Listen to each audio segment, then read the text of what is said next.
It's the 7th of July. The last Robert the Bruce was born on this day in Scottish history. It's a birthday celebration, but a birthday party with some questions. Some say he's an Englishman born in Tottenham, London. He himself said that he was born in Scotland.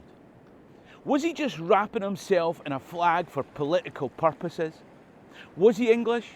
Was he Scottish? Did those ideas really matter in European high feudal society? Was he the rightful king? Was his birth even legitimate? You're about to find out. Hiya, I'm Bruce Fummey. If you're interested in the people, events and places in Scottish history, then subscribe to Scotland History Tours and click the bell symbol to be notified of new videos. In the meantime, let me tell you a story.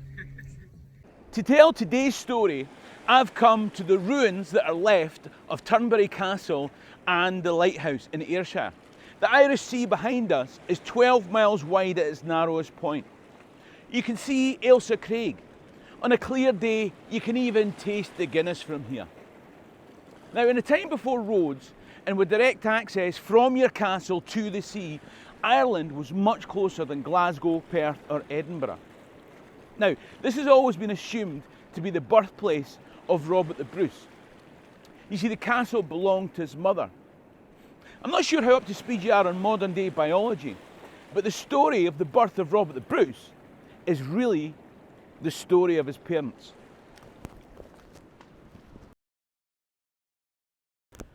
Now, I want to start with an apology. I've said elsewhere in these videos that there were 5 Robert the Bruces.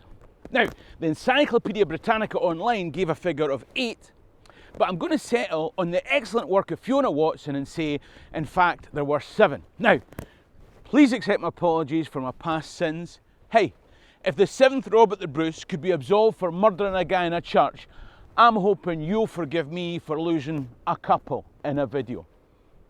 Now, this video will talk about 3 of those Robert the Bruces, and I'm going to call our yet unborn hero king Robert the Bruce. His father, irrespective of his age at the time, Daddy Bruce, and his granddad, Grandad Bruce. By the way, I'm Bruce. Hiya.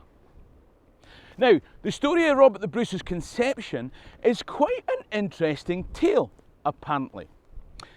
In 1270, when Louis IX of France called for a crusade, the young and naturally adventurous Robert the Bruce VI, Daddy Robert the Bruce to you and me, decided that he would go on the crusade alongside Prince Edward, the evil git who would become Edward I.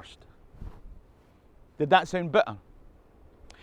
The story actually reminds me of one night when I came home late from performing stand-up. I say home, what I actually did was I went round to my mate's house. Now, I knew that he'd be up late, and I took a bottle of malt whiskey. And when I got there, he was really excited, right? He's an Aussie living in Scotland, and he'd just discovered that the Scots-Australian rock band AC/DC were going to be touring. Now, they weren't going to be coming to Scotland, but he and his wife had decided to get tickets to go and see them in Manchester. Anyway, we had a dram. I'll be honest, we had a few. And when we woke up in the morning, he and his wife weren't going to see AC/DC in Manchester, but he and I had bought gig and flight tickets and were going to see AC/DC in Barcelona. The point is that somehow, one way or another, the adventurous young Daddy Bruce was sidelined. He didn't go on crusade, but Grandad Bruce went in his place. Everyone wanted to get to the AC/DC Jerusalem gig. So, you've got to think about Daddy Robert the Bruce. He's pretty downhearted, languishing at home, while his old dad, who's in his 50s, is off on crusade. But whilst Grandad Bruce is in Acre, Daddy Bruce meets a woman. I say he meets a woman. Let me tell you the story. On the crusade, another Scottish knight called Adam of Kilconquhar dies. Now, word sent back to Scotland, and Daddy Bruce is given the task of breaking the sad news to the widow. Her name is Marjorie, Countess of Carrick. She has imbued her husband, Adam of Kilconquhar, with the title Earl of Carrick by dint of the fact that her dad was the Earl of Carrick. Now, it was her being left with the title and her dad not having surviving sons that created the Kennedy clan, but that's another story. She's also descended from an O'Neill king of Tyrone.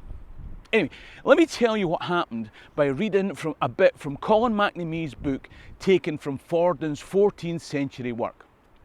Now, Robert, Daddy Bruce, has arrived here at Turnberry Castle to break the bad news. When greetings and kisses had been given on each side, as is the wont of courtiers, she brought him to stay and hunt and walk about. And seeing that he was rather unwilling to do so, she, by force, so to speak, with her own hand, made him pull up and brought the knight, although very loath, with her to the castle of Turnberry here. After dallying there with his followers for the space of 15 days or more, he secretly took the countess as his wife. Friends and well-wishers knew nothing about it. Oh, dirty, dirty. Mrs. Robinson, are you trying to seduce me? And with your husband barely cold in his grave. This mature woman abducted young Daddy Bruce for a fortnight of tomfoolery in her castle here. And he liked it. They might have done it down there. They probably did it. Oh, disgusting. But romantic, eh? Wow. Now, it's a romantic, although let's be honest, slightly creepy story. But are we to believe that this poor wee defenceless medieval knight was abducted by this rich, landed, newly widowed woman with royal blood entitled to the earldom of Carrick? Or was something else at play? Grandad Bruce is in the Middle East. Adam McIlconquer dies. He's married to Marjorie, Countess of Carrick. A light goes off in Grandad Bruce's head. He releases the fastest homing pigeon he can find before Dick Dastardly and Muttley can get airborne. The message reaches young Daddy Bruce here in Scotland. Get yourself round to Widow Marjorie's house ASAP, strike a marriage deal, and get it sewn up before some other vulture picks at the carcass. Does that seem cynical? If somewhat colourful? So, Daddy Bruce didn't get to go on crusade, but he's been on manoeuvres at Turnberry here and bagged himself an earldom and a widow. But there's a catch. You see, not only has Widow Marjorie not told her friends of her secret nuptials, more importantly, she hasn't told King Alexander I of Scotland. Now, here's the thing. The first rank and nobility are supposed to marry only with the king's permission. What if two powerful members of the nobility marry and the combined family become more powerful than the king himself, eh?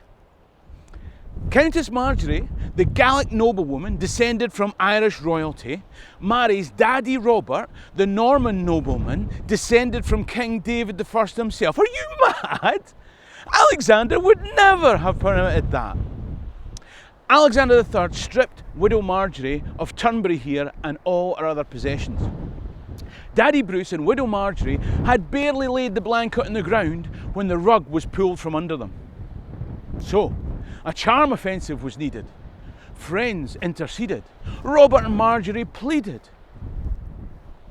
Now, the king gets to arrange marriages of his leading nobles, but he couldn't fob off a widow with a marriage below her station. Could he realistically find a suitable alternative? Or would some cash deposited in the royal coffers solve the problem? Oh, it would! The widow's abduction is starting to look more like a cunning ruse to have Daddy Robert married off to a countess under Alexander's nose, making it impossible for him to do anything about it. Within a year, Marjorie was pregnant with the next Robert the Bruce, our warrior king. Where? I doubt if we'll ever know whether it was in London or here at Turnberry. But if you were a countess and you could go private, wouldn't you have a home birth?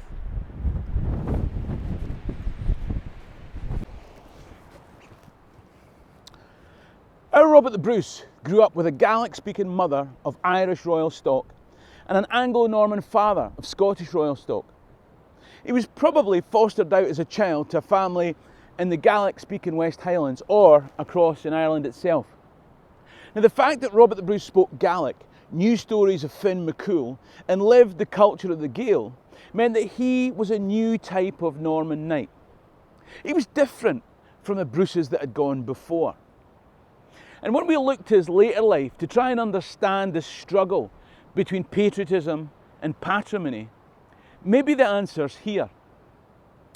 Alexander III of Scotland died when our Robert was 12 years old, and Grandad Robert, the Crusader, was one of the contenders for the empty throne.